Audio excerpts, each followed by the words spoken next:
around the league at halftime. But kickoff right around the corner. And standing by to call the action, here are Brandon Gaudin and Charles Davis. Okay, Coach, they indeed love their football here in upstate New York as you look inside of New Era Field in Orchard Park. Nothing like the fanfare of introductions to an NFL game, and that was in evidence a moment ago. Fireworks, pyrotechnics, you name it. This crowd is ready as their guys get set to match up between the Tennessee Titans and the Buffalo Bills.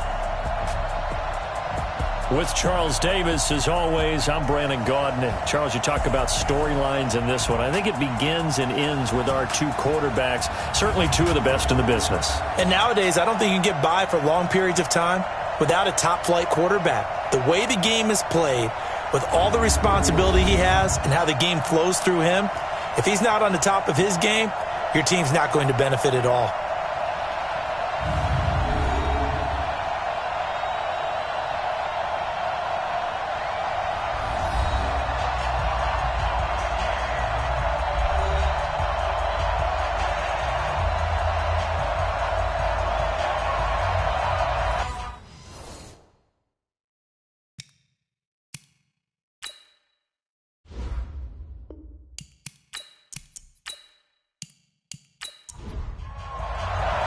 The shadow's starting to get a bit longer. Week 10 of the NFL season is here, and we're underway on EA Sports. That'll be taken in the end zone. And no run back here. This will be a touchback, and it comes out to the 25-yard line. So here come the Bills on offense for the first time. And a look here at their go-to guy under center. And this could be a whole lot of fun because if his game plan goes into effect early, we're going to see some shots downfield, aren't we? What did he talk to us about? Stretching the field. Wants to open things up for not just his receivers, but for anything underneath. Well, that was the theme, the front page of the sports section. What did the columnist write? Possible air raid. So we'll see. Yeah, it's going to be interesting to see how the coaches view that, right? Who gave away the game plan? I think it's pretty obvious, though. That'll help them win. Maybe a good spot to take a shot. Here's second and a yard from the 34. And he'll get up to the 43-yard line. 9 yards to pick up there, and it's a first down. And there we see an early burst that makes him one of the leading rushers in the league. Well, I want you to know, I listened to you yesterday when we were watching film. You said write down the word vision for him. It was on display there, wasn't it? It certainly was, because he allows the blocks to set up in front of him. And if that continues, it could be a long afternoon for those guys trying to play some defense. They'll set up a throw. Throw left side complete. That's Ward. 7 yards to pick up on the pitch and catch.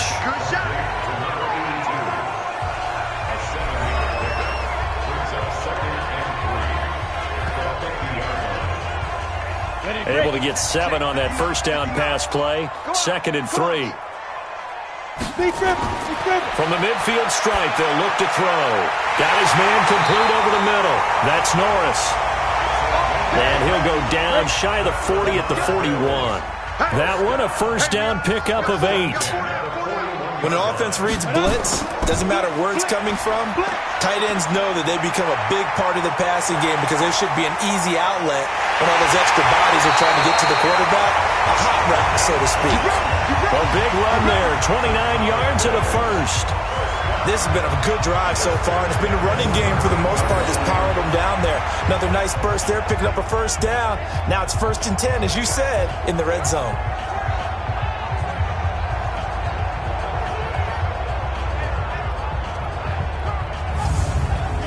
Come on, set, 18, Gator. Ready?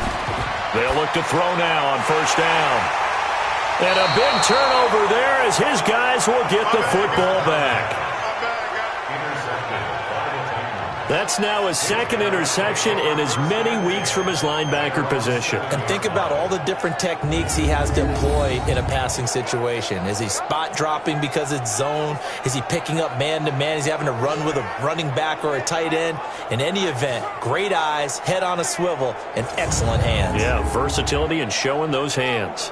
And here comes Tennessee as they get set to take the field. And, Charles, if the season ended today, and it's not going to, we still have December left. More football. We're only in November. But they would be a wild card team. And that's great. They'd be in the playoffs, but you know they're trying to bump up to be one of those division leaders. That guarantees you at least one home game in the playoffs, and that's what you're really seeking. But there also isn't much margin for error for this team, right? Because right where they're sitting, a 2-game losing streak could have them out of the playoffs, so they've got to make sure they continue to keep the momentum going. Absolutely. There's some sharks smelling blood in the water behind them. That's going to wind up a loss of a full 3 yards on first down. Now a handoff here to his running back. And he is met quickly in the backfield. Down he goes, folded like a lawn chair. It'll be a loss of a yard, and that's going to make it 2nd and 14. Anytime you call an inside running play, you just know there should be a lot of congestion there. You're counting on your offensive line to take control of the line of scrimmage. That didn't happen in this case, and that play got bottled up.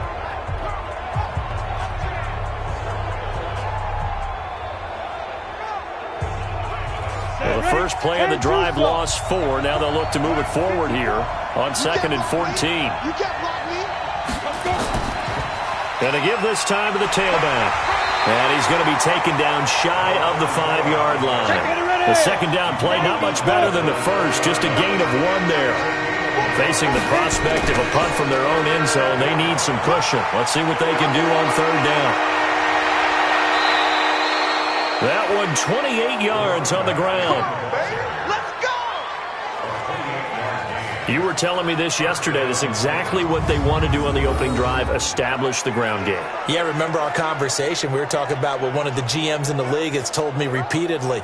It's a big man's game, and it's not necessarily size. He's talking about playing some big boy football. Line up, get leverage, knock people back, and establish the run early.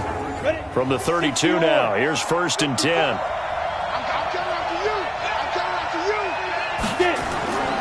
Now Collins. Operating from the gun. Open man is Ross, complete. Nothing at all on that one. It'll be 2nd down. Had the completed pass, but for no gain, stopped right at the line, so it's 2nd and 10. They run the counter. It's Ross. And this may be a carbon copy as he'll again be stopped right at the line of scrimmage. Now here's Collins. On 3rd down, he's going to have the hook up to Ross. And he'll be taken down well before the first at about the 36-yard line.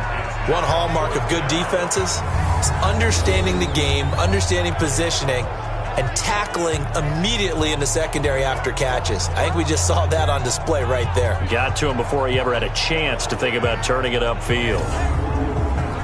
On now is the Titans punter, as he's on to punt for the first time this afternoon. And this is away. It's a high kick, and he got all of it.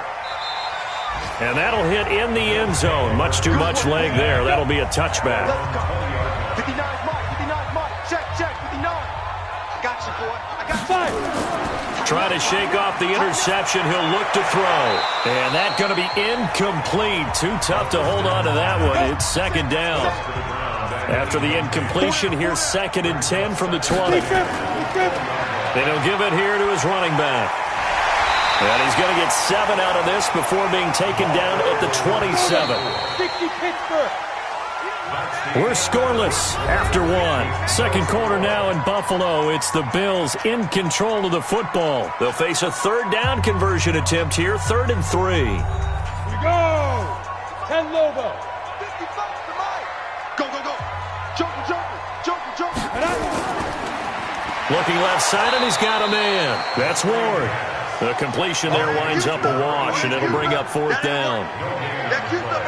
Now the old pass completion for no gain, not something you want to call up out of the playbook too often. Yeah, most offensive coordinators